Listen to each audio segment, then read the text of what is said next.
King আধ্যাত্মং king কর্ম পুরুষোত্তমম অধিভূতং ন প্রক্তাং অধিদৈবিমুচ্যতে অধিযজ্ঞ কথং কহত্র দীন মধুসূদন প্রয়াণ কালে চ কথং শ্রী নিয়তমাভি। কলিযুগ পাবন অবতার শ্রী শ্রীকৃষ্ণ চৈতন্য মহাপ্রভু অচিন্ত ভেদাভেদ তত্ত্ব রায় কেন মিলিত তনু নিখিল পরাৎপর ভক্তবৎসল অকারণ করুণা বর্ণালয় শ্রী শ্রী শচীনন্দন নদিয়া বিহারী শ্রী গৌর হরি পরম পাবন পতিত উদ্ধারণ পতিত তারণ অক্রানন্দ পতিতের বন্ধু নাম প্রেম চিন্তামণি দাতা শিরোমণি শ্রী শ্রী নিতাই চাঁদের মহানুকম্পায় শ্রী শ্রী গান্ধার্বিকা গিরিধারী রবি তুলি করুণায় ঋতুরাজ বসন্তে শ্রী গোবিন্দ মাসিস্থ মধ্যাহ্নকালীন ভক্ত গৃহ শ্রী অঙ্গনে এক শস্য শ্যামল সবুজে গ্রাম্য পরিবেশে এই মধ্যাহ্নকালীন গৌর গোবিন্দের ভোগ আরাধনা বৈষ্ণব সেবা সুমঙ্গল ভাগবতীয় কথার যে আয়োজন, এই পরম আয়োজনে এই মহামহেন্দ্রক্ষণে অস্মদীয় গুরুপাদ পদ্মে পরাধ্য করি দণ্ডবত প্রণতি ব্যয় শাসন অলঙ্কৃত করে ইতিপূর্বে যিনি অমীয় হরিকথা আপনাদের আস্বাদন দান করেছেন, দন্যের মূর্তিমন্ত বিগ্রহ বৈষ্ণব আচার্য কুলতিলক, হরিঞ্চি রাধামাধব সেবাশ্রমের আচার্য শ্রীপাদ শ্রী নারায়ণতম গোস্বামী পাদ পদ্মের এবং ইতিপূর্বে আমাদের চিনিডোলা পরম ভাগবত দন্যের মূর্তি নাম নিষ্ঠ ভাগবত নিষ্ঠ শ্রী সুরেন কৃষ্ণ দাস মহাশয়, তাদের চরণ কমলে দণ্ডবত প্রণতি জ্ঞাপন পূর্বক তাদের রেখে দেওয়া অমৃত ভাগবত উচ্ছিষ্ট ফেলালক বহু মানন করে সমাগত সাধুজন, ভক্তজন, মহন্তজন, শ্রদ্ধাশীলা ধর্মশীলা দেবী মূর্তি মাতৃশক্তি মাতৃগণ সকল ভক্ত চরণে সশ্রদ্ধ দণ্ডবত প্রণতি। শ্রীমদ্ ভগবদ গীতা অষ্টম অধ্যায়টি হল 28টি শ্লোকে সন্নিবিষ্ট এবং এই শ্লোকের নামকরণ করেছেন অক্ষর ব্রহ্মযোগ এবং এই অধ্যায়ের গীতা আচার্যগণ, গীতা টিকাকারগণ, মহতিগণ নাম দিয়েছেন মৃত্যু বিজ্ঞান যোগ। এই শ্লোকের প্রথমেই অর্জুন প্রশ্নের বর্ষা বইয়ে দিয়েছে। একই সাথে অর্জুন এত প্রশ্ন ভগবানকে করেননি, যেন বৃষ্টি বইয়ে দিয়েছেন জিজ্ঞাসা বা প্রশ্নের, এবং প্রশ্নগুলো বড় অদ্ভুত। কিং তৎ ব্রহ্ম, ধ্যান দিন, কয়েকটি প্রশ্নের বর্ষা বইয়ে দিয়েছেন ঝর্ণার মতো। কিং তৎ ব্রহ্ম, সেই ব্রহ্ম কি? কিং আধ্যাত্মম, আধ্যাত্ম কাকে বলে? কিং কর্ম পুরুষোত্তমম, কর্মের তত্ত্ব রহস্য কি? অধিভূতম চম কিং মে, অধিভূত কাকে বলে? যে এইসব আলোচনা এসব শব্দের শব্দার্থ সরলার্থ আমরা জানা উচিত বলে মনে করি। কিং দৈবম, সেই দৈব কি? অধিযোগ্য বা কাকে বলে, অধিভূত বা কাকে বলে? কিন্তু শেষে যে প্রশ্নটি করলেন সেটি বড় অদ্ভুত, আর সেটি নিয়েই কিঞ্চিত আলোচনা।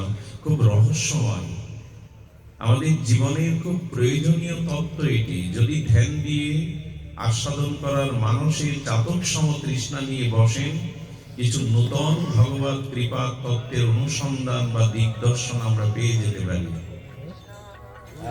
শেষের প্রশ্নটা করছেন, প্রয়ণ কালে চ কথং শ্রেয়সী নিয়তাত্মভি। বাবা, এই প্রশ্নের, এই জিজ্ঞাসার কোনো তুলনা নাই। বললেন প্রয়ণ কালে চ কথং শ্রেয়সী নিয়ত আত্মভি। আচ্ছা দেখুন, প্রথম প্রশ্নের উত্তর জানার পরে আর কিছু জানার বাকি থাকে না। কিং তৎ ব্রহ্ম, ব্রহ্মতত্ত্বকে, পরতত্ত্বকে যদি কেউ জানে, তাহলে পুনরায় তার জানার বাকি আর কিছু, এখানেই সব প্রশ্ন শেষ হয়ে যাওয়ার কথা। মানে ঈশ্বরকে জানলে আর জানার কিছু বাকি, পরম তত্ত্বকে জানলে জানার আর বাকি থাকে না। কিন্তু এত পরে এসে যে প্রশ্নটা করছেন সেটা বড় অদ্ভুত। প্রয়ণ কালে চ কথং শ্রেয়সী নিয়ত আত্মভি। ভগবান তুমি জানাও, মৃত্যুর শেষ সেকেন্ডে, শেষ ক্ষণে, শেষ মুহূর্তে, একেবারে অন্তিম সময় জীব তোমাকে কি করে প্রাপ্ত হতে পারে, জানতে পারে, লাভ করতে পারে। দেখুন, মৃত্যুর সময় জীবের অবস্থা কেমন হয়? একটি ছোট্ট ঘরের মধ্যে একটি চড়াই পাখি প্রবেশ করে গেছে, আর সাথে সাথে দরজা জানলা বন্ধ করে দেয়া হয়েছে। ওই পক্ষীটি বাইরে যাওয়ার জন্য অন্ধকার কুটিরের মধ্যে ছটফট করছে, বেরোতে পারছে না। মৃত্যুর সময় আমাদের অবস্থা তাই হয়। একটা পাখিকে আটকে দিন অন্ধকার ঘরে, দরজা জানলা রুদ্ধ করে দিন, ও বাইরে যাওয়ার জন্য যেমন উৎকণ্ঠিত হয়ে ছটফট করতে থাকে, মৃত্যুর সময় আমাদের অবস্থা তাই হয়। যেমন ইন্দ্রগুলি শিথিল হয়ে যায়, সারা জীবনের পাপ, অন্যায়, মোহমায়া হৃদয়কে কষ্ট দিতে থাকে, মনের গতি প্রকৃতি সারা জীবনের কর্মে, বিষয় কর্মে রত থাকে, বুদ্ধি বিপর্যস্ত হয়ে যায়। আর মৃত্যু যন্ত্রণার মহাযন্ত্রণা আমার সমস্ত মন, বুদ্ধি, ইন্দ্রিয়কে প্রবল যন্ত্রণা কাতর করে দেয়। এই সময় ভগবানকে স্মরণ করে নিজের আত্মকল্যাণ করা খুব সহজ নয়। এই জন্য মানুষকে জানতে হবে, শুনুন, আপনি সারা জীবন যা করলেন, কিন্তু মৃত্যুর সময়টা যদি সার্থক মৃত্যু না হয়, তার পরিণতি বড় ভয়াবহ। অর্জুন এই জন্য এই জিজ্ঞাসা করছেন, প্রয়াণ কালে চ কথং শ্রেয়সী নিয়ত আত্মভি। খুব জানবার মতো একটি বিষয় না, আমাদের ধৈর্য কই, আমাদের শোনার মতো পিপাসা কই। একটা জিনিস আমাদের জানা দরকার, এই জগতে মানুষ ঈশ্বর বিশ্বাস নাও করতে পারে। আছে না কিছু নাস্তিক মানুষ, ঈশ্বরের প্রশ্ন তুললে তারা তর্ক করে, আমি ঈশ্বর মানি না। এমনও প্রশ্ন আছে যে পরমাত্মা নাই, পাপ পুণ্য নাই, ধর্ম অধর্ম নাই, নরক স্বর্গ, আরে কোথায় স্বর্গ নরক বলে কিনা? কিছু লোক আছে কিনা? ভগবান নিয়ে বিতর্ক হতে পারে, স্বর্গ নরক নিয়ে বিতর্ক হতে পারে, পরমাত্মা নিয়ে বিতর্ক হতে পারে, মৃত্যু নিয়ে বিতর্ক কোনো প্রাণী করবে না। করে কি? হিন্দু, মুসলিম, বৌদ্ধ, খ্রিস্টান, পশু পাখি, পিপীলিকা, কীট, মৃত্যুর প্রশ্নে কেউ যুক্তি তুলবে যে মৃত্যু নাই? কথা বলুন, তুলবে কি? ঈশ্বর নাই এতে বিতর্ক আসতে পারে, কেউ নাও মানতে পারে ঈশ্বরকে, স্বর্গকে, পরমাত্মাকে, ধর্মকে। মৃত্যুকে অমান্য করার সাহস কারো নাই। এই জন্য মৃত্যু একটি বিতর্কিত ঊর্ধ্বের বিষয়, এখানে বিতর্ক নেই। আচ্ছা, আপনাকে আমি নিমন্ত্রণ করলাম আর জানিয়ে দিলাম আপনি আসবেন, আপনার দেহের ছায়াটা যেন আমার বাড়ি না আসে, পারবেন? ছায়া রেখে আসতে পারবেন? বলছে আপনি আসুন আমার বাড়ি, নিমন্ত্রণ, আপনার ছায়া যেন আমার বাড়িতে না আসে। তেমনি যেদিন আমরা জন্মালাম, ছায়ার মতো মৃত্যু আমার সাথে আসে, মৃত্যুকে সাথে নিয়েই জন্ম। মৃত্যুকে সাথে নিয়েই জন্ম। মৃত্যু অন্য কোনখান থেকে আমার কাছে আসবে না, আমার সাথেই রয়ে গেছে জন্মের থেকেই। জন্ম থেকে মৃত্যুটাকে ছায়ার মতো সাথে নিয়ে ঘুরেছি। এই জন্য মৃত্যু নিয়ে বিতর্ক নেই। এই জন্য গোবিন্দ বলেছেন জাতস্য হি ধ্রুব মৃত্যু, মৃত্যুর থেকে বড় সত্য চিরন্তন শাশ্বত সনাতন বস্তু আর নাই। ভগবানও বিতর্কিত হতে পারে, তিনি আছেন কি নাই, মৃত্যু নিয়ে কোনো বিতর্কের অবকাশ নাই। এখন এই যে প্রশ্ন, মৃত্যুর সময় কি করে তোমাকে প্রাপ্ত হওয়া যায়, সেটি তুমি আমাকে বলো। ভগবান খুব আনন্দ পেয়েছেন। প্রশ্ন যদি সুগভীর হয়, সবার কল্যাণের হিতের হয়, এই প্রশ্নের দ্বারা ভগবান খুব আনন্দ পেয়েছেন। উত্তরটাও খুব আনন্দের এবং আমাদের জানবার, খুবই জানবার বিষয় যে এই মৃত্যু সময়ে আমরা কি করে আমাদের আত্মকল্যাণ ভগবত কল্যাণ করতে পারি। আচ্ছা, এত সত্য মৃত্যু যা বিতর্ক নেই, সেই মৃত্যুর প্রতি আমাদের ভীতি সকলের আছে। কিছু মনে করবেন না, বলহরি শব্দটা মৃত্যুর পরে উচ্চারণ হয়, অন্য সময় হরি বল, আর মারা গেলে আচ্ছা, বলহরি কি কোনো মন্দ শব্দ, ভয়ের শব্দ, খারাপ শব্দ, অমঙ্গলের শব্দ? একটু কথা বলতে হবে, আলোচনাটা আমরা সহজ করি। হরি বল, এর থেকে বড় মঙ্গলময় কল্যাণময় সত্য শব্দ আর হরি বলতে বলা হচ্ছে। কিন্তু বিয়ে বাড়ি যখন ব্রাহ্মণ হাতে হাত রেখে নববধূ আর ওই বরের বিবাহ সম্পন্ন করছে, তখন যদি বলেন 2-3 জন গিয়ে বলো হরি, আপনাকে তাড়াবে না বসার আসন দেবে? শব্দটা মঙ্গলময় না অমঙ্গলময়? কথা বলুন। হরি বলাটা কি অমঙ্গলের শব্দ? পৃথিবীর থেকে তাড়িয়ে দেবে কেন? ছেলের জন্মদিন হচ্ছে, আপনি ওর মাথায় হাত দিয়ে বলছেন বলো হরি, রাখবে? আপনাকে বাড়িতে রাখবে? বেটা জায়গা পাওনি বলো হরি বলা? জন্মদিনে, বিবাহ, বাড়িতে কোনো মঙ্গলময় অনুষ্ঠান হচ্ছে, আপনি ঘরে ঢুকে বলো হরি বললেন। তার মানে আমরা মুখে মুখে জানলাম আর কানে শুনলাম মৃত্যু সত্য, ছায়ার মতো আছে, কিন্তু মেনে নিতে পারি না। মানলে ওই শব্দটা কষ্ট দিত না? মৃত্যুরই তো একটি শব্দ বলো হরি, কেন মানতে পারছেন না? কারণ যখন বিবাহ হচ্ছে, আপনি মাঝে ইউটিউবে মনে হয় নেটে একটা ছবি ছাপা হয়েছিল, মাকে প্রণাম করে ছেলে বিয়ে করতে যাচ্ছে, বিয়ের বাসরেই মানে বিয়ের আসরেই তার মৃত্যু হয়ে গেল। বুঝতে পারছেন? মাকে প্রণাম করে বর বেশে সাজনা তলা না কি বলে, ওখানে গিয়ে বসেছে, ওইখানে সাজনা তলা বলে, তুমি জানো না, তুমি বসনি, কি যেন নাম বলে, ওইখানেই মারা গেল। রানী এলিজাবেথের কথা শুনবেন, সারা বিশ্বের অন্যতম এই রানী এলিজাবেথ ইংল্যান্ডের, উনি আত্মীয় স্বজন নিয়ে সেই ওনার যে হাউস কি যেন বলে বিশ্ববিখ্যাত, সেখানে ডাইনিং টেবিলে ওনার আত্মীয় স্বজন নিকটজন দিয়ে খেতে বসেছে, অন্নের দানাটা গালে দিয়েছে, গিলতে পারেনি, ওইখানেই মারা গেল। রানী এলিজাবেথ। সিকান্দার সারা পৃথিবীকে বাহুবলে জয় করেছিলেন, আর শত সহস্র লোক বরমালা নিয়ে পুষ্প বৃষ্টি করে জয়গান করছে, ব্যান্ড বাজছে, উনি বিজয় করে ফিরছেন সারা পৃথিবী।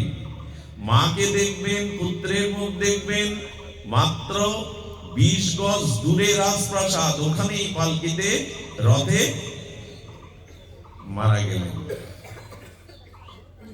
কিন্তু সহ্য করতে পারছেন না কেন? বলো হরি বললে। মৃত্যু যে ছায়ার মতো আপনার সাথে যে কোনো সময় যে আসতে পারে, এটা মেনে না নেওয়াই হলো আমাদের জীবনের এক মর্মান্তিক ভুল, অজ্ঞানতা। শুধুজন এই জন্য মৃত্যু চিন্তা, মৃত্যু ভাবনা নিত্য নিরন্তর আধ্যাত্মিক জগতের বড় একটি উপাসনা। আমি আপনাদের একটু স্মরণ করিয়ে দিতে চাই যে জীবনে জপ ধ্যানের থেকে, তীর্থ পর্যটনের থেকে সব থেকে বড় কল্যাণ হতে পারে আপনার মৃত্যু চিন্তা। তুকারামকে একজন বলছেন, ঘর নেই, বাড়ি নেই, সম্পদ নেই, লিকলিকে শরীর, স্ত্রী উঠতে বসতে গালি দেয়, কোন সম্ভার কিছু উপাধি নেই, তা আপনি এত আনন্দে থাকেন কি করে? তুকারাম বলছেন, উত্তরটা পরে দেব বাবা। তুকারাম নামনিষ্ঠ মহাপুরুষ, কিছুই নেই, স্ত্রী আবার ওনার বিরোধী, উঠতে বসতে কটু কথা, গালি দেওয়া, মাঝে মাঝে কাঠ ছুঁড়েও মারেন, এমন ব্যক্তি পরমানন্দে থাকেন। অন্যরা প্রশ্ন করছে এই রহস্যটা কি? উনি তখন আসমন করছিলেন, আসমন করতে গিয়ে ওনার হাতে রেখার দিকে দৃষ্টি বলে তুকারাম বলছে, তোমার আয়ু আর 7 দিন, 7 দিন পরে মারা যাওয়া। তুকারাম বলছেন, দেখো কোথায় লাগলো। নামনিষ্ঠ মহাপুরুষ, জয়রাধে, নামনিষ্ঠ মহাপুরুষ। এখন 1 সপ্তাহ পর মরবে, বাড়ি গিয়েই ঠাকুর ঘরে দোল দিয়ে বসেছে। ধনী প্রভাবশালী স্ত্রী তাকে বলছে, কি হলো, এসেই তুমি? আর মুখে কিছু না দিয়ে বলে, আর সময় নাই, কথা বলেন না। ঠাকুর ঘরে দৌড় দিয়ে বসেছে, একটু জল ফল যাই কিছু মুখে দেন, আর দিন রাত ভগবানের স্মরণ। খোকাকে বলল, জমি জমা বিষয় সম্পত্তি আমি লিখে দিলাম, ওসব তালে নেই, যাদের সাথে মামলা চলছিল মামলা তুলে নাও। বলো, মামলা আমার পিতা তুলে নিয়েছে। বন্ধু বান্ধব যারা দেখতে এসছে সকলের চরণ ধরে চোখের জলে বলছে, জীবনে যত অপরাধ অন্যায় বড় কথা বলেছি ক্ষমা করে দাও। 6 দিনের মাথায় তুকারাম গিয়ে বলছে, কি অবস্থা তোমার?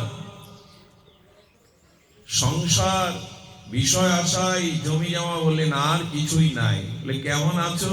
বলে প্রহার গুনছি ভগবানের নামে। বলে মামলা মোকদ্দমা সব কিছু ত্যাগ করেছি, শুধু ভগবান আর আমার প্রতীক্ষা। তুকারাম তখন বলছেন, তুমি মরবে না কালকে, তোমার হাতের রেখায় মরণ কালকে নাই, আরো একদিন বাঁচবে, কিন্তু জেনে রাখো আমার কাছে প্রশ্ন করেছিলে তুমি সুখী কি করে, কিছুই নেই তো। বলো কোন বিষয় ভাবনা, বিষয় চিন্তা আমার নেই, কারণ মৃত্যুকে তুমি 7 দিনে দেখেছো, আর আমি 1 সেকেন্ড মনে করি আমার আয়ু বাকি আছে, এই জন্য সব ভুলে আমি আনন্দে আছি। আমার আনন্দের রহস্য এটা।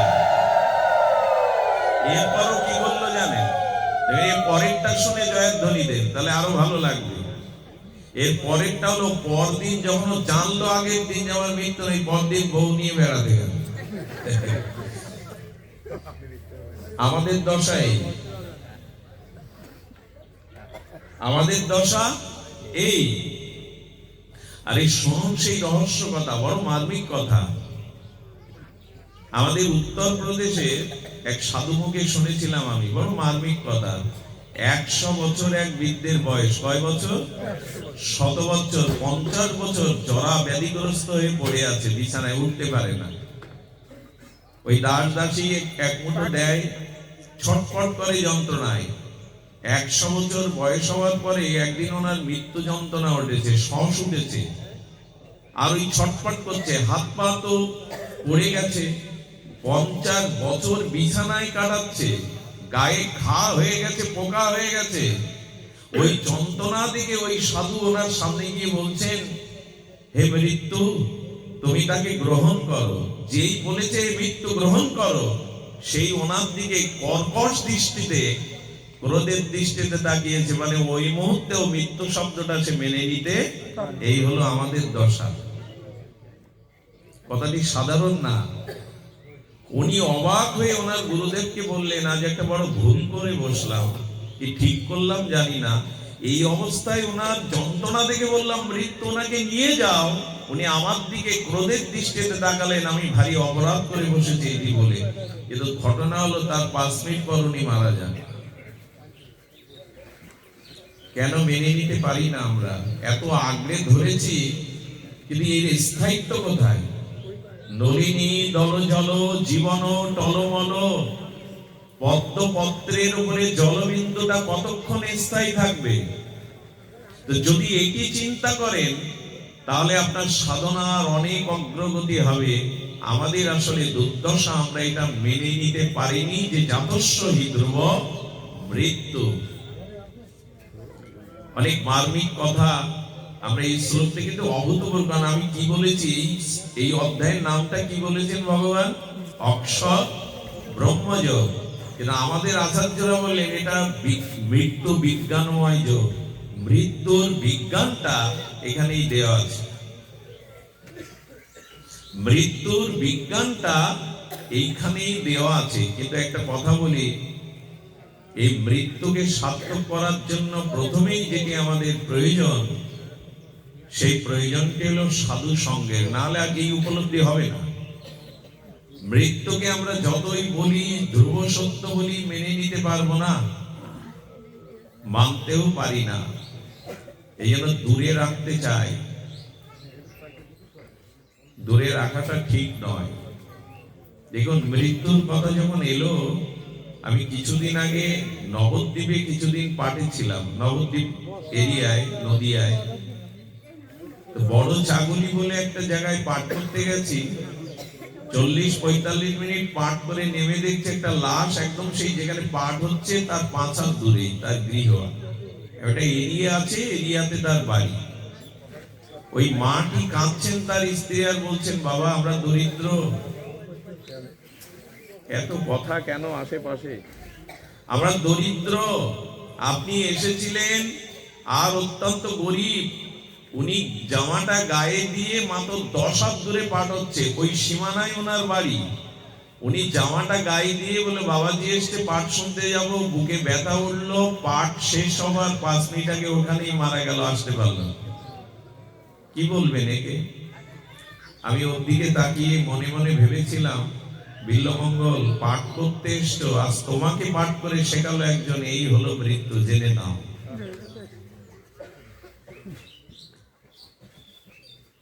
রানী এলিজাবেথ মুখের গ্রাসটা, ঢোকটা গিলতে পারলেন না, মারা গেল। আমি একটা কথা বলি, যে পাটা ঘর থেকে বাড়িয়েছেন আর একটা বাড়াবেন পা, এই ক্ষমতা আপনার নাই। যে অন্নটা মুখে দিয়েছেন আবার এক গ্রাস তুলতে পারবেন, এই সামর্থ্য আমাদের নাই। আগামীকালের সূর্য আমার জন্য না উঠতে পারে, কথাগুলো কথার কথা না, এটা নাটক নভেলের উপন্যাসের কথা না, এই কথাগুলো চিরায়ত শাস্ত্র কথা। আজকের দিন পেয়েছি, আগামী দিন না পাবো। একটা পা ঘরের দুয়ার থেকে বাইরে বেরোচ্ছি, আর একটা পা সামনে নাও দিতে পারি। যে নিঃশ্বাসটা ছেড়ে দিলাম, ওই নিঃশ্বাসটার ভেতরে নাও আসতে পারে, এর নাম শেষ নিঃশ্বাস ত্যাগ। এত নিশ্চয়তা নিয়ে কেন বসে আছি? এত কল্পনার জাল কেন বলছি, এই করবো তাই করবো, এই হবে তাই হবে? নিঃশ্বাসটা ছাড়লেন আর নিতে পারলেন না, এর নাম কত নিকটে মৃত্যু। যে পাটা বাড়িয়েছেন ওই পাটা আর বাড়াতে পারবেন না, এর নাম মৃত্যু। যে কথাটা বলতে গেলেন ওই কথাটা বলা হলো না, এর নাম। যে অন্নটা মুখে দিলেন আর এক গ্রাস তুলতে পারলেন না, এর নাম। এত কল্পনার জাল বুনে কি লাভ? বোঝাতে পারবেন না। যত এরকম করে বলেন, আমাদের বোঝাবে কে? আমরা কল্পনা নিয়ে আছি, একবার চলচ্চিত্রের মতো নিয়ে আছি। কিন্তু এই উপলব্ধি হবে কখন জানেন? সাধু সঙ্গ করলে, মহৎ সঙ্গের দ্বারা, সাধু সঙ্গের দ্বারা এই উপলব্ধি আসবে। খবরদার একটা হাত জোর করে অনুরোধ করি, অজামিলের কাহিনী পড়ে কেউ খুব ভাসবেন না যে ওই শেষের সময় বলে আমিও পার পাবো। অজামিলের কাহিনীটা আমরা সবাই গুরু গুরু কৃপা না হলে শাস্ত্র কৃপানে অজামিলের উপাখ্যানে ভুলে যাবেন না। ওই একটা উপাখ্যান শুনে ভাববেন না যে মৃত্যুর সময় পুত্র নারায়ণ বলে উদ্ধার হয়ে গেল। খবরদার, ওই দৃষ্টান্তটাই জীবনে সবসময় আনবেন না। ওই দৃষ্টান্তের রহস্য আছে যেটা আমরা বুঝতে পারি না। বুঝতে পারার কারণ কি জানেন? অজামিল অপরাধ করেনি, জীবনে পাপ করেছিল, ডাকাতি চুরি লোকের অপহরণ করেছিল, কিন্তু অপরাধ তার জীবনে ছিল না। ঋষির পুত্র, যাজ্ঞিক পুত্র, ভেতরে ভেতরে তার পূর্ব সংস্কার ছিল, শুভ সংস্কার। কটা দিন তিনি পাপ কর্ম করেছিলেন। পাপকে দূর করতে অসুবিধা হওয়ার কথা না। সূর্য উঠলে আদার দূর হবে, এক কৃষ্ণ নামে পাপ সমস্ত দূর হবে, কিন্তু অপরাধ থাকলে দূর হবে না। ওনার অপরাধ ছিল না, পাপ ছিল। আর কৃষ্ণ এক নামে অনন্ত জন্মের পাপ দূর হতে পারে, কিন্তু অপরাধ থাকলে তা হবে না। এইটাই ভুলিয়ে ফেলি আমরা। অজামিলের অপরাধ ছিল না, পাপ ছিল। আমার জন্মে অনন্ত কোটি অপরাধ আছে, এই জন্য অজামিলের দৃষ্টান্ত সবসময় মানবেন না, মেনে নেবেন না। মানবেন না মানে অপরাধ না থাকলে হবে, এক কৃষ্ণ নামে অনন্ত জন্মের পাপ যাবে। অপরাধ থাকলে কোটি জন্ম নাম করলেও পার পাওয়া যাবে না। ওই দৃষ্টান্ত সবসময় আনবেন না যে মৃত্যুর সময় পাখিটাকে ঘরের রদ্দ ঘরে বন্ধ করলে ছটফট করে, মৃত্যুর সময় নাম আসবে না, আসতে পারেও না। মৃত্যুর যে সময় তা যদি মানুষকে জানানো যেত, বোঝানো যেত, অপেক্ষা করতো না যে মৃত্যুর সময় ভগবানের নাম আসবে, স্মরণ আসবে। এর জন্য প্রস্তুতির কথা সঙ্গ, সাধু সঙ্গ। দেবশিবা নারদ ভগবান শ্রীকৃষ্ণকে বললেন, প্রভু সাধু সঙ্গের মহিমা আপনি নিজ মুখে বলুন। এই তো মহিমা, আপনি একটু নিজ শ্রীমুখে বলুন। বলে আমি বলবো, তুমি শুনতে চাও না দেখতে চাও সাধু সঙ্গের মহিমা? কি চান আপনারা? মানুষ কি চায়? শুনতে চায় না ওই বস্তু দেখতে চায়? দেখাটাই উত্তম। বলেন শুনতে চায় না দেখান। বলে চলে যাও, ও জঙ্গলে দেখো একটা কীট পার হচ্ছে রাস্তা, এটা কীট। তাকে গিয়ে প্রশ্নটা করবে সাধু সঙ্গের মহিমা কি? যেই প্রশ্ন করেছে নারদ গিয়ে ওইখানে ছটফট করে মারা গেছে। বাহ! গোবিন্দকে বললেন আপনি সৎসঙ্গের মহিমা বলতে বলেছেন, কীটটা জিজ্ঞাসা করলেও তো ছটফট করে মারা গেল। অমুক গ্রামে যাও, একটা বাছুর জন্মেছে, গাভীর বাছুর, ওর কাছে গিয়ে শোনো।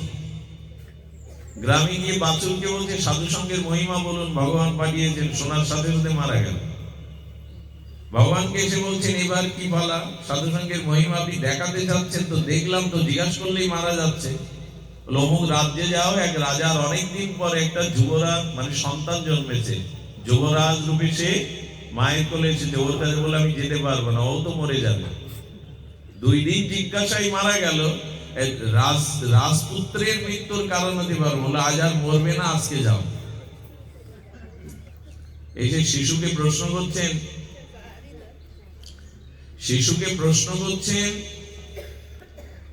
আপনি সৎসঙ্গের মহিমা বলুন। সঙ্গে সঙ্গে শিশুটির জন্মাবার পরে কি কথা আসে মুখে? ভগবত ইচ্ছায় সে কথা বলতে শুরু করলো। আপনাকে ভগবান দেখাতে চেয়েছে যে এই জন্য আপনি দেখুন, পরশুদিন আমি ছিলাম কীট, আপনাকে দর্শন মাত্র, আপনার মুখের একটা কথা মাত্র, এই জন্ম ঘুচে গিয়ে আমি গাভী জন্ম দিয়েছিলাম। দ্বিতীয় দিন আপনার সঙ্গ পেয়ে, আপনার উপস্থিত পেয়ে মৃত্যু হয়ে আজ রাজপুত্র হয়ে জন্মেছে। এই হলো সৎসঙ্গের মহিমা, এই হলো সৎসঙ্গের মহিমা।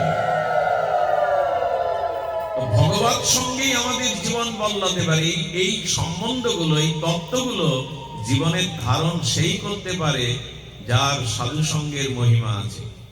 জীবন মুহূর্তেই বদলে দেবে আপনার।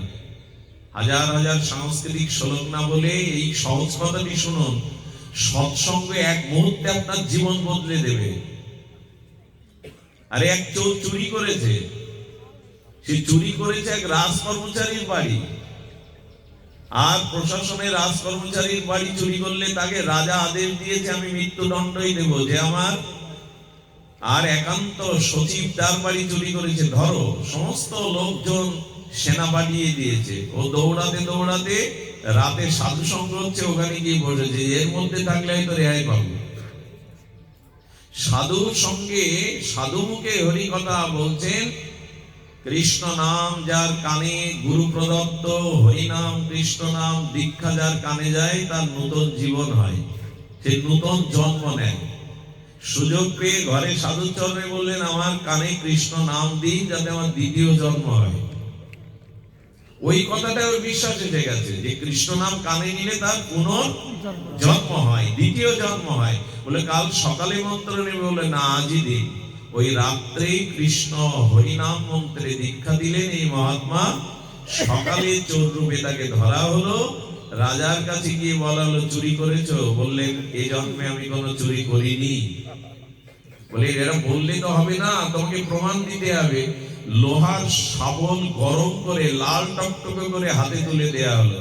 এটা ধরলে যদি হাত না পড়ে তবে তুমি সত্য বলছো, তা প্রমাণ হবে। লোহার লাল টকটকে শাবলটা দিব্যি হাতে নিল, কারণ নিশ্চিন্ত যে এই জন্মে আমার কোনো পাপ নেই। হাতে নিয়ে যেমন পূর্ণ না, রাজা খেপে গিয়ে বললেন এমন একজন মহাত্মা আগুনও যাকে পোড়াতে পারে না, তাকে চোর বদনাম দিয়ে ধরে এনেছো। আমি তোমাদেরই শুলে চড়াবো, তোমাদেরই সাজা পেতে হবে এমন সাধুর অপমান করার জন্য।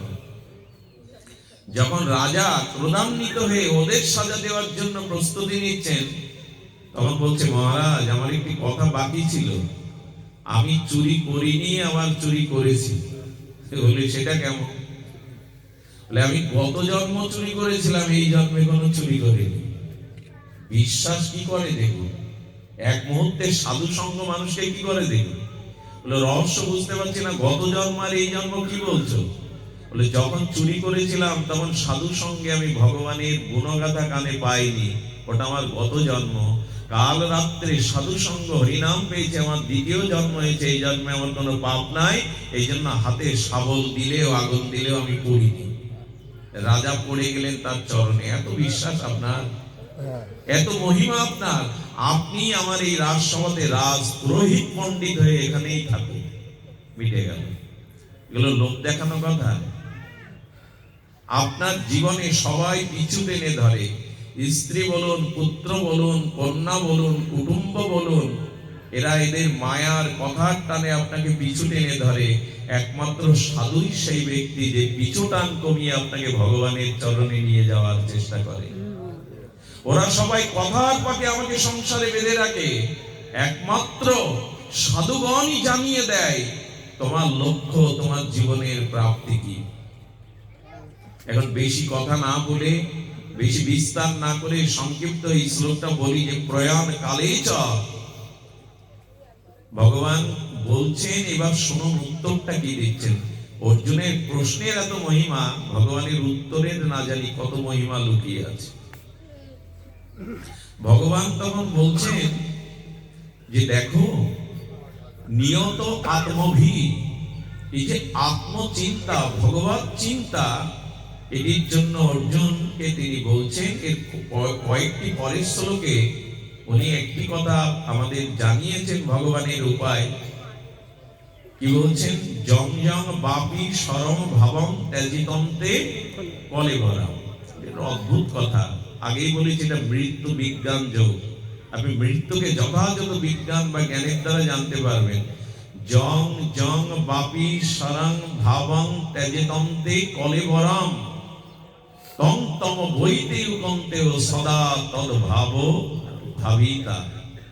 মৃত্যুর সময় তোমার যেরূপ চিন্তার উদয় হবে, তদরূপ গতি হবে তোমার। এই জন্য তুমি বলছেন অন্তকালে চ মামিবা শরণামুক্ত কলেবরম। এখন প্রশ্ন, এখন জিজ্ঞাসা, অন্তকালটা কখন? বৃদ্ধ বয়সে, 80 বছরে? এখন আপনাদের কাছে আমি করজোরে প্রশ্ন করছি, অন্তকাল অর্থাৎ শেষ সময়টা কখন? কিন্তু মৃত্যু বলতে, শেষ সময় বলতে আমরা কিরকম বুঝি? এখন এই মুহূর্তে একটু কথা বলুন, ভগবানের বলার সাথে আমাদের বোঝার কি মিল আছে, অনুভূতির মিল আছে? অন্তকাল বলতেই তো আমরা মৃত্যুকেই ভুলে আছি, মরবো এই চিন্তা আমাদের নাই। মৃত্যু বলতেই ওই বুড়ো হব, ছেলে চাকরি করবে, মেয়ের বিয়ে দেবো, সব মিটব এরপরে, আমাদের চিন্তাতেই। কিন্তু গোবিন্দ বললেন জন জন বাপি শরম ভবং ত্যাজিকন্তে কলেবরাম, এই কলেবর ত্যাগ করার সময়টা কখন? এইখানে ভগবান বলছেন প্রতিটি মুহূর্ত মৃত্যুর সময়, প্রতিটি ক্ষণই মৃত্যুর সময়, অন্ত সময়। এর একটা দৃষ্টান্ত, আমি মারা গেলাম, আজকে আমি মারা যাইনি, এখনই যদি আমার মৃত্যু ঘটে, এখন আমি মরিনি, এখন সবটুকু শেষ হয়েছে। যেদিন থেকে মৃত্যু হচ্ছে তার কারণ শুনুন। কারো আয়ু 50 যদি হয়, আর তার আয়ু যদি এখন 30 বছর অতিবাহিত হয়, তিনি 30 বছরের মৃত, বাকি আছে 20 বছর। ওই 20 বছরটা শেষ হলো, সেদিন মৃত্যু হলো না, সেদিন সর্ব আয়ু শেষ হলো। মৃত্যু প্রত্যেক সময় হচ্ছে।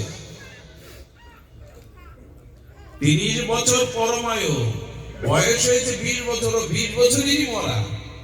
আচ্ছা, একটা দৃষ্টান্ত, এই কাপড়টার লংজিভিটি বা গ্যারান্টি হলো 6 মাসের, এর বয়স 4 মাস হয়েছে, বাকি আছে কত মাস? 2 মাস। কিন্তু সব সময় হচ্ছে, একটা সময় শেষ হচ্ছে। বোঝা গেল? আমরা কি ভেবে বসে আছি? ভগবানের ভাবনার সাথে আমাদের ভাবনা মিলাতে পারিনি বলে তো আমাদের এই দুর্দশা, মিলাতে পারিনি বলেই আমাদের দুঃসদা। প্রাত স্মরণীয় বন্দনীয় চরণ কৃষিঘাটে ছিল মুরারি মোহন দাস বাবাজি মহারাজ বলতেন, হাসতেন, আনন্দ দিতেন, জীবকে বোঝাতেন। মৃত্যুর সময় বিষয়ী লোক 80 বছর বয়স, আর শ্বশুরে যে সেই সময় খোঁজ করছে বউকে, বউ তুমি কোথায়? আমি তোমার মাথার কাছে গো। বড় ছেলে তুই কোথায়? বড় খোকা বলে আমি তোমার ডান হাতে। হ্যাঁ, মেজ খোকা আমি তোমার বাম হাতে। ছোট খোকা আমি তোমার পায়ের কাছে বাবা। বলে সব বেটা এখানে তো দোকানে কে? এই চিন্তা যদি উদয় হয়, সব তোরা এখানে তো দোকানে কে? তখনও তার দোকানের চিন্তা। ভগবান বলেন এই জন্য ওই সময় চালাকি করে পার হবে হরি বলে এরকম বলতে যেও না, কারণ মৃত্যুর সময় ওটা না, প্রতিটি মুহূর্তই তোমার মৃত্যুর সময়। এই ভাবনাটা নিয়ে যান না, সৎসঙ্গ থেকে এই ভাবনাটা নিয়ে যান যে এই মুহূর্তটাই আমার শেষ সময়। এই জন্য ভগবান বললেন প্রস্তুতি নাও। সেই প্রস্তুতি কি? সেই প্রস্তুতি হলো ভগবান বলছেন সর্বদা আমাকে স্মরণ করো, তস্মাৎ সর্বেষু কালেষু মামনস্মর। এই হলো গীতার ধ্রুব সঙ্গীত, এই হলো গীতার সঙ্গীতের অন্তরা। এখানেই ভগবান এই ধ্রুব সঙ্গীতে বললেন সর্বদা আমাকে স্মরণ করো। সব শেষে, সব নদী যেমন সাগরে গিয়ে মিশে যায়, সাগরের স্বরূপ প্রাপ্ত হয়, সমস্ত শাস্ত্র ওই দিকে ঢেলে নিয়ে যাচ্ছে, সর্বদা ভগবানকে স্মরণ করো। এটা মানি তো, এটা আজও গ্রহণ করেছি তো। এই কথাটা এখান থেকে উঠে গেলে স্মরণ থাকে তো। বলেন আপনি বলছেন সবসময় ভগবানকে ডাকতে, তো জ্বালা যন্ত্রণা, রোগ শোক, মামলা মকদ্দমা, রাজনীতি, সমাজনীতি, পারিবারিক নীতি, এত কিছু, পাড়া প্রতিবেশী, এত কিছু আছে, তো তার মধ্যে স্মরণ করব কখন? ভগবান তারও উত্তর দিলেন যে দেহ স্বাভাবিকভাবে, কর্ম স্বাভাবিকভাবে সংসারের কর্তব্য করতে থাকো, কিন্তু মনটাকে, জিহ্বাটাকে হরি নামে কাজে লাগাও, ছেড়ে দাও। আমি গতদিনই বলেছিলাম কুলভ্রষ্ট রমণী, অতিভ্রষ্ট রমণী, কুলটা রমণী সংসারের সমস্ত কাজ ব্যগ্রতার সহিত করে, সকাল থেকে রাত পর্যন্ত সমস্ত কাজ করে, কিন্তু মনে মনে সেই পরপুরুষের চিন্তায় মিলিত হয়, রত হয়। মহাপ্রভু এই শ্লোকে বলেছিলেন পরবেশিনী নারী ব্যগ্রাবিগির কর্মসু তদেবস্মাদনাত্ম নব সঙ্গরসায়নাম। ওই কুলোটা পতিভ্রষ্টা রমণী স্বামী সংসারের ব্যগ্রতার ক্ষিপ্রতার সহিত সমস্ত কাজ সম্পন্ন করে, রাঁধতে গিয়ে, ঘর মুছতে গিয়ে, ঝাড়ু দিতে গিয়ে, সেবা করতে গিয়ে সমস্ত কাজ করলেও মনে মনে সেই পরপুরুষের চিন্তা নব নব রসে মিলিত হতে থাকে। এটা যদি কুলোটা নারীর পক্ষে সম্ভব হয়, তবে তুমিও সংসারে থেকে নিত্য নিরন্তর মনটাকে পরমপতি গোবিন্দের স্মরণে মননে লীলায় রত রাখো। এটা তোমার পক্ষেও সম্ভব, এটা তোমার পক্ষেও সম্ভব। আর যদি না করতে পারেন, তবে ভীষ্মের মতো হয়তো সৌভাগ্য হবে আপনার বলতে। মৃত্যুকে দেখে ভীষ্ম বললেন চলে যাও, আমার সামনে থেকে চলে যাও। মৃত্যু বললেন আমাকে চলে যেতে বলছেন? আপনার তো চলে যাওয়ার সময় হয়েছে। বলে জীবনে আমি পাপ করিনি, ভগবানের স্মরণ ব্যতীত থাকিনি, তাই কাল তোমার সাথে যাব না, আমার যাওয়ার কথা গোবিন্দের সাথে, গোবিন্দ আসলেই যাব। হরিদাস ঠাকুর ঘরের মধ্যে একা একা মরতে পারতেন না, শরীর ত্যাগ করতে পারতেন না। হরিদাস ঠাকুর সিদ্ধ বকুলে, কিন্তু মরবো কিভাবে তার প্ল্যান করা হয়ে গেছে। কিভাবে আমি যাব জগৎ থেকে, তার প্ল্যান গৌর হরিকে নিবেদন করেছেন। তোমার চরণ বুকে নেব, এই নয়নে তোমার বদন দেখব, আর জিহ্বায় শ্রীকৃষ্ণ চৈতন্য বলবো, হৃদয়ে ধরিব তোমার উরঙ্গা চরণ, নয়ন হেরিব তোমার চন্দ্রবদন, জিহ্বায় উচ্চারিব শ্রীকৃষ্ণ চৈতন্য নাম, এই মতো ইচ্ছা মোর ছাড়িব পরাণ। এভাবে ইচ্ছা করছে, ইচ্ছা পূরণ হবে তো? এইভাবে মৃত্যুর ইচ্ছা করছে, তোমার চরণ বুকে নেব, নয়ন তোমার কোমল বদন দেখবে, আর জিহ্বা তরঙ্গায়িত হবে শ্রীকৃষ্ণ, এই মতো ইচ্ছা মোর ছাড়িব পরাণ। ইচ্ছা করলেই পূর্ণ হবে। কাদের হবে? যারা মহাপ্রভুর ভক্ত হয়েছেন, দিব্য নিত্য নিরন্তর হরি সাধন করেছেন, এই ইচ্ছা গৌর হরি তাদের পূর্ণ করবে। আমাদের সেই ইচ্ছা কই? আমাদের সেই প্রস্তুতি কই? এই প্রস্তুতি এখন থেকে নিন, এই প্রস্তুতি এই মুহূর্ত থেকে নিন। আপনার জন্য আলাদা কোনো সময় ব্যবস্থা হতে পারে না। পরীক্ষিত মহারাজের মৃত্যু 7 দিনে হবে, আমাদের ওর বাইরে না। 7 দিনের বাইরে অন্য কোনো দিন আপনার জন্য আমার জন্য নূতন করে সৃষ্টি হবে না। উনি ভাগ্যবান, 7 দিন পরে বুঝতে পেরেছিলেন। আমি জানি না 7 সেকেন্ড পরে আমার মৃত্যু কিনা। যদি বলে এইসব কথা সব ভক্তদের মুখে শুনেছি, তুমি নূতন কিছু বলো, নূতন কিছু বলার নেই। এই কথাটাই আমাদের স্মরণে মননে নিতে হবে। তবে একটা কথা বলি, কি অদ্ভুত ভগবানের নাম মহিমা, কি অদ্ভুত ভগবানের কৃপা মহিমা। দেখুন, সারা জীবন যাই করুন, ছবি তোলার সময় যদি নাসিকায় মাছি বসে, মশা বসে, আর হাত দিয়ে তাড়াতে গেলে ক্যামেরায় উঠার ভয়ে যদি নাক কুঁচকে দেন, ছবিতে কি উঠবে? যদি ফটোগ্রাফারকে বলেন আমার নাক কুঁচকানো না, এই ছবি আমি নেব না, বললো বাবা তুমি যেমন ছিলে তেমনই তো উঠেছে, নাক কুঁচকানোটা আমার ক্যামেরার কাজ না, ওটা তুমি করেছিলে, সেইভাবেই উঠেছে। সারা জীবন যাই করুন, মৃত্যুর সময় যে চিন্তা করবেন ভগবানের ক্যামেরায়, ওটাই উঠে যাবে।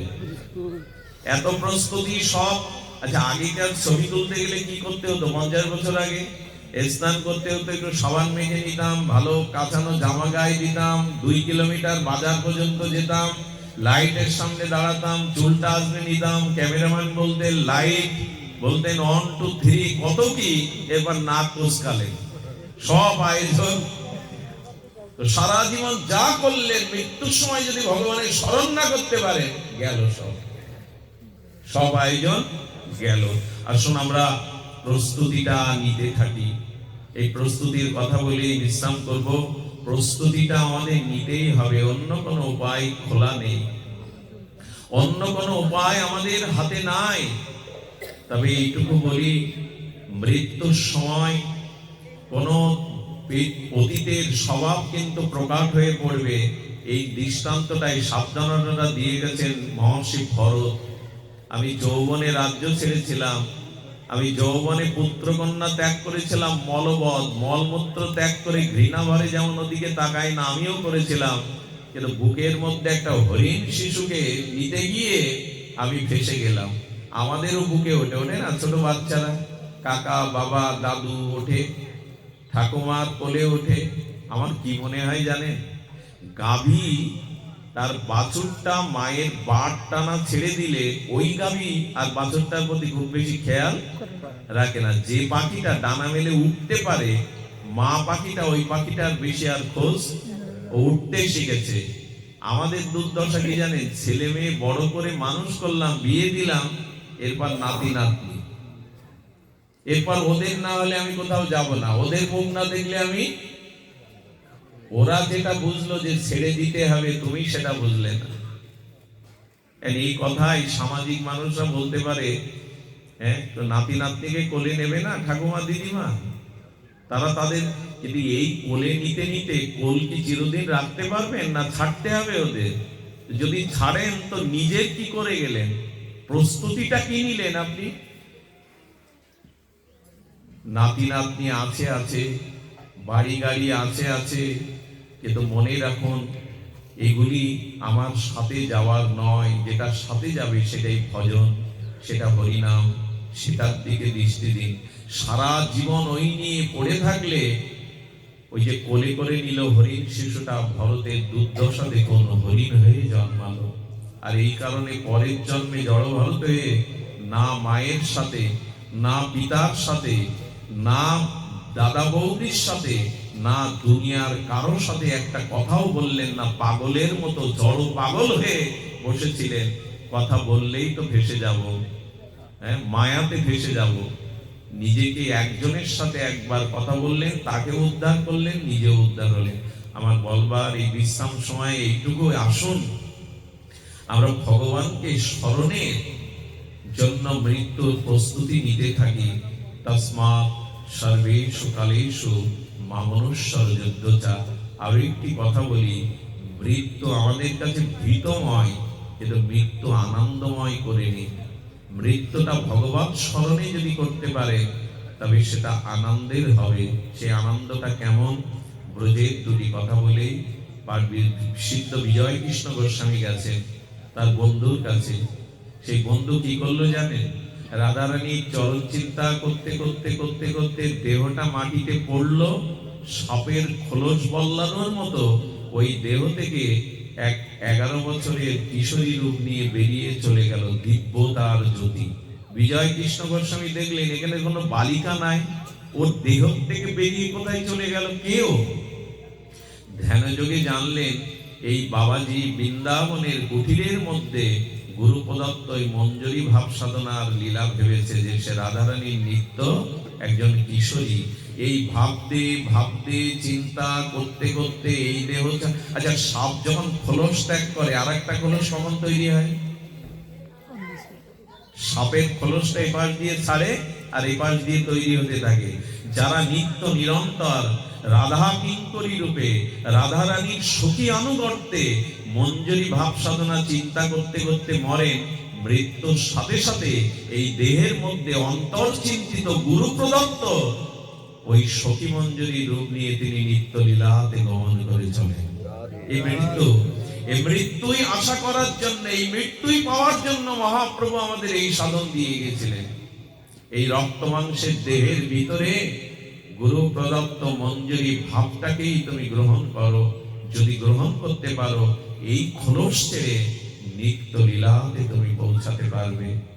এই নিত্য লীলার স্মরণটাই আমাদের মহাপ্রভুর মহা অবদানের একটি অবদান। আত্মনাং চিন্তায়তে তত্র তাসাং মধ্যে মনোরমম রূপ যৌবন্য সম্পন্নম কিশোরী প্রমাদ আকৃতিম। হে ভগবান, হে ভগবান, এই যে ভগবানের প্রদত্ত আত্মার মধ্যে গুরুদেবের কৃপায় যে মঞ্জরি রূপ পেয়েছি, ওই একাদশ ভাবাত্মক রূপ চিন্তা করতে করতে করতে করতে মানুষ যা ভাবে তাই হয়ে যায়। এটা অবাস্তব কল্প কাহিনী নয়। শুয়োপোকাটা প্রজাপতি হয় কি করে ব্যাখ্যা করুন? শুয়োপোকা ওটা রং বেরঙের প্রজাপতি হয়ে যায়, মরে হওয়া বলো না, শুয়োপোকাটাই প্রজাপতি হয় কি করে হয়? শুয়োপোকা যদি বিচিত্র রং বেরঙের প্রজাপতি হয়, তবে ভগবানের ওই এই নিবেদন ধরো, সখীর অনুগত করো, ওই চিন্তা করতে করতে করতে করতে ওই রূপই প্রাপ্ত হওয়া যায়। আর এই ডাক্তাররা ডাক্তাররা একটা 16 বছরের যুবতীকে হরমোন পরিবর্তন করে যুবক বানিয়ে দিতে পারে। এটা বিজ্ঞান যদি পারে, ভগবানের ভজন পারেন এমন কোন অসম্ভব কিছু আছে? বিজ্ঞানীরা কি করতে পারে? একটা ডালে, ফুল গাছের ডালে 7 রকমের ফুল ফলাতে পারে। 7 রকমের ফুল একই বৃন্তে ফুটবে। বিজ্ঞান যদি এটা পারে, তবে এই হৃদয়ের মধ্যে গুরুদেবের কৃপা, ওই চিন্তা করতে করতে রাধা রানীর মহাপ্রভুর একান্ত কৃপা চিন্তা করতে করতে ওটা পেয়ে এসে যেতেই পারে। ভাবতে ভাবতে তাই হয়ে যায়। ভাবনাটারই অভাব। আমরা যেন এই ভাবনাটাকেই হৃদয়ে ধারণ করতে পারি। জগতের ভাব, সংসারের ভাব, কামনা বাসনার ভাব অনেক ভেবেছি, ওই ভাবনা আমার মৃত্যুকে সার্থক করতে পারবে না। সুধীবৃন্দ, সব শেষে বলে যায়, যদি ঘুমের মধ্যেও মৃত্যু হয়, অনেকের হয়, যদি মৃত্যুর সময় স্মৃতিশক্তিও না থাকে আপনার, তবে বলে দেই ভগবান প্রস্তুত হয়ে আছেন। মৃত্যুর সময় তোমার শরীর যদি কাজ না করে, স্মৃতিশক্তি যদি না কাজ করে, তবে আমি তোমায় বলে দিচ্ছি, ওই সময় আমি তোমার মধ্যে বসে তোমার নামটা আমি করে দেব, কথা দিলাম। ওই সময় আমি তোমার উদ্ধারের জন্য আমি তোমার নামটা করে দেব। ভেবো না আমি যার দায়িত্ব নেই, 16 আনাই তার দায়িত্ব নেই। তুমি ভেবো না মৃত্যুর সময় তোমার শরীরের অবস্থা যাই হোক, আমি তোমার ভেতরে বসে এই দিব্য নামের দ্বারা আমি তোমাকে নিয়ে নেব। সুধীবৃন্দ, সবশেষে এইটুকু নিবেদন করি, ভাবুন তার কথা। ঘরে বিগ্রহ আছে, জিউ ভাই নাম আছে, একবার ভাবুন, তদাত্মপ্রাপ্ত হয়ে যান, তাহলে আপনার হৃদয়ের ভাবনাটা ভগবানে ভাববে। ডাক্তার রাধা গোবিন্দ নাথ, যিনি চৈতন্য চরিতামৃতের ভাষ্য লিখে গৌর পরিকরের মধ্যে অন্যতম ভাষ্য টিকাকার হয়েছেন, উনি 3 লক্ষ নাম নিতেন। আমাদের এই নোয়াখালী বসুদুহিতা গ্রাম, 3 লক্ষ নাম নিতেন। ছিলেন গণিতের অন্যতম, এশিয়ার মধ্যে শ্রেষ্ঠ পণ্ডিত, কিন্তু তিনি দার্শনিক আচার্য হয়ে গেলেন। গৌর লীলা কল্লোলিনী, নিতাই লীলাবারিধি কল্লোলিনী, অমর হয়ে গেলেন ভাষ্য লিখে। উনি ওনার গিরিধারীকে একজনের সেবার দায়িত্ব দিয়ে কলকাতায় গিয়েছিলেন। হঠাৎ সকালবেলা দেখে বাম চোখটা ফুলে গেছে, রক্তাক্ত হয়ে গেছে, যন্ত্রণা করছে। উনি বললেন, কোথাও আঘাত লাগেনি, এবং ফুলে গেল কেন? হঠাৎ ওনার মনে হলো, বিগ্রহ আঘাত পায়নি তো? এই দেখুন ভজন কাকে বলে, বিগ্রহ আঘাত পায়নি তো? টেলিগ্রাম করলেন বসুদুহিতা নোয়াখালী থেকে, সেবককে বললেন, বিগ্রহ তার সেবা ঠিকভাবে চলছে তো? বলে, অপরাধ নেবেন না, আজকে সিঙ্গার করতে গিয়ে হাত থেকে পড়ে বাম চোখের কানে একটু আঘাত লেগেছে। এর ব্যাখ্যা কি? বিগ্রহের বাম চোখে আঘাত লেগেছে, সেই আঘাতটা নাচির চোখের কোণে ফুটে উঠেছে। কতটা ভগবানে অভিন্ন হলে তার আঘাতটা তার মুখে ফুটে ওঠে। ভগবানকে ভালোবাসুন, ব্যথা আর কেউ নেবে না তিনি ছাড়া। হরিদাস ঠাকুর বলছে, প্রভু তোমার এই কোমল অঙ্গে বেত্রাঘাতের চিহ্ন কেন? তোমার মনে নেই হরিদাস, ওরা যেদিন তোমায় বেত্রাঘাত করছিল, প্রতিটা আঘাত আমি আমার মুখে নিয়েছিলাম, প্রতিটা আঘাত আমি আমার অঙ্গে নিয়েছিলাম। এই হলো ভক্ত ভগবানের সম্পর্ক। আপনার গায়ে আঘাত লাগলে স্ত্রী পুত্র পিতামাতা কারোর গায়ে দাগ উঠবে না। আপনার অঙ্গুলি কেটে গেলে রক্ত আর কারো ঝরবে না। আমার বুকের ব্যথা অন্য কারো বুকে জাগতে পারে না, জাগতে পারে ভক্ত ভগবানের। বিগ্রহের চোখে আঘাত লেগেছে, সেটা নাথজির চোখ ফুলে যন্ত্রণা শুরু করেছে। সব কাজ ফেলে বিগ্রহের কাছে ক্ষমা চাইলেন, বুকে ক্ষমা করে দাও, তোমাকে ছেড়ে চলে গিয়েছিলাম। এই অনুভূতি ভক্তর ভগবানের মধ্যে হয়। একজন কৃষ্ণকে বলেছিল, রথের ড্রাইভার কেন হলে? অর্জুনের এমন কি ভজন করেছে সে? অর্জুন তোমার এত প্রিয় কেন? তুমি তার রথের সারথি হলে। গোবিন্দ বললেন, অর্জুন ঘুমিয়ে আছে, ওর ঘরে প্রবেশ করো, জানতে পারবে। অর্জুন ঘুমাচ্ছে, নিঃশ্বাস প্রশ্বাস বইছে। আর যিনি ভগবানকে এই প্রশ্ন করেছিলেন, তিনি ঘরে গিয়ে কি দেখলেন জানেন? অর্জুনের প্রতিটি লোমকূপ থেকে, নিঃশ্বাস থেকে কৃষ্ণ কৃষ্ণ কৃষ্ণ এই শব্দ ধ্বনিত হচ্ছে। অর্জুন ঘুমিয়েছে, কিন্তু তার প্রতিটি লোমকূপ থেকে, নিঃশ্বাস থেকে শব্দ বেরিয়ে আসছে কৃষ্ণ কৃষ্ণ কৃষ্ণ। এত নাম করেছেন অর্জুন যে তার হৃদয় থেকে বেরিয়ে আসছে। ভগবানকে মনটা দিন না, তার কথাটা একটু ভাবুন না। সংসারে তিনি আপনার সাথে একীভূত হয়ে আপনার সব ব্যথা নিতে পারেন। সুধীবৃন্দ, আমরা যেন ওই শ্লোক পড়ে, গীতার এই অধ্যায়ের শেষের দিকে আছে, এই শ্লোক পড়ে মজে যেন না যে শুক্লপক্ষে দিবা ভাগে উত্তরায়ণে মারা যায়, সে গোবিন্দের কাছে যায় আর ফিরে আসে না। আর যে রাত্রিকালে দক্ষিণায়নে নিশাকালে মরে যায়, তাকে আবার আসতে হয়। ওই শ্লোকটা ওইভাবে বুঝলে হবে না। ভক্ত যেভাবে মরুক, উত্তরায়ণে বা দক্ষিণায়নে, শুক্লপক্ষে বা কৃষ্ণপক্ষে, দিনে বা রাতে, ভক্তের মৃত্যু যেখানেই হোক, যে অবস্থায় হোক, ভগবান তাকে কৃপা করেন। মনে পড়ে সেই কথা।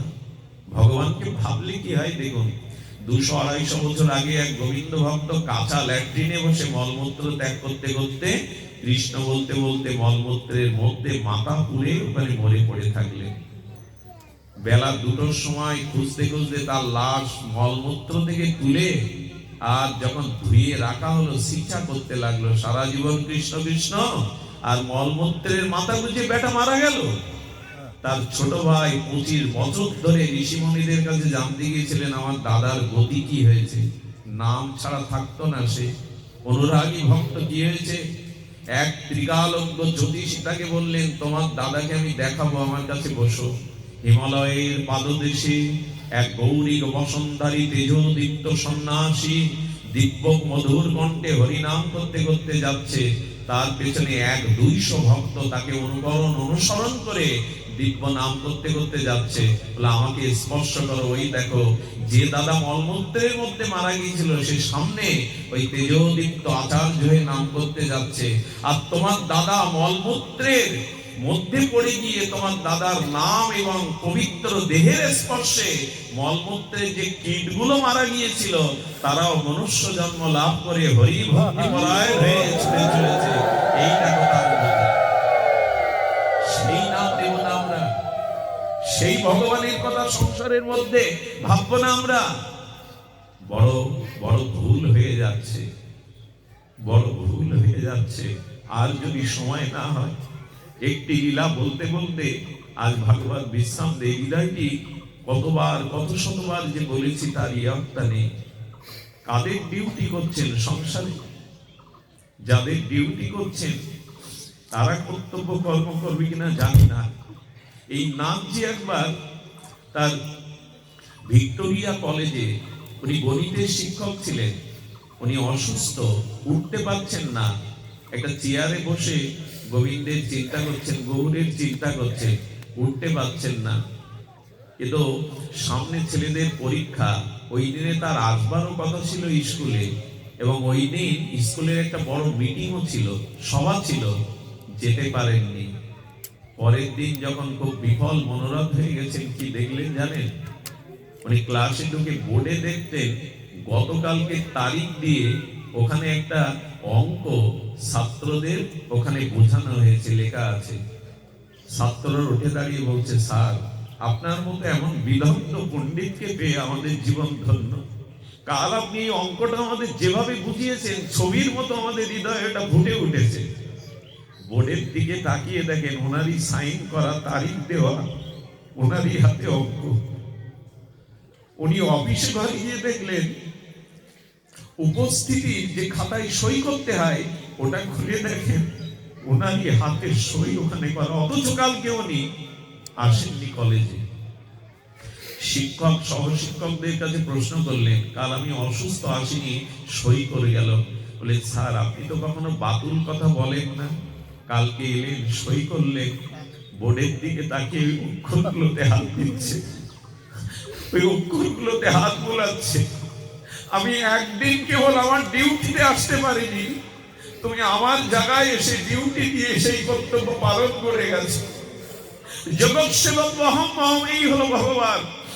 এই সংসারে কেউ ব্যথার বোঝা বয় না, কেউ আমার পরকালে অভিশাপের পাপের বোঝা নেয় না, কিন্তু ভগবান হাত বাড়িয়ে স্বপ্নের ওই অক্ষরগুলোতে হাত বোলাচ্ছেন আর বললেন, একদিন কর্তব্য করতে পারিনি, তুমি আমার ভূমিকায় কর্তব্য করে গেছো।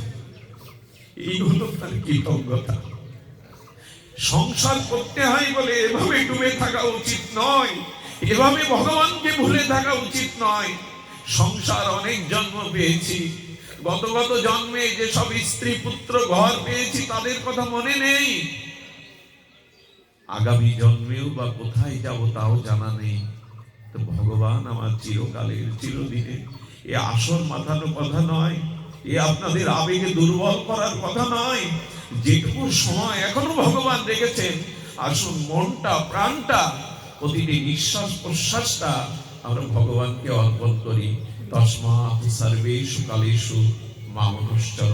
আজ এই মন্ত্রই আমরা, এই আবেদন নিবেদনটা, এই গীতার মৃত্যু শিক্ষাটা যেন নিয়ে যায়।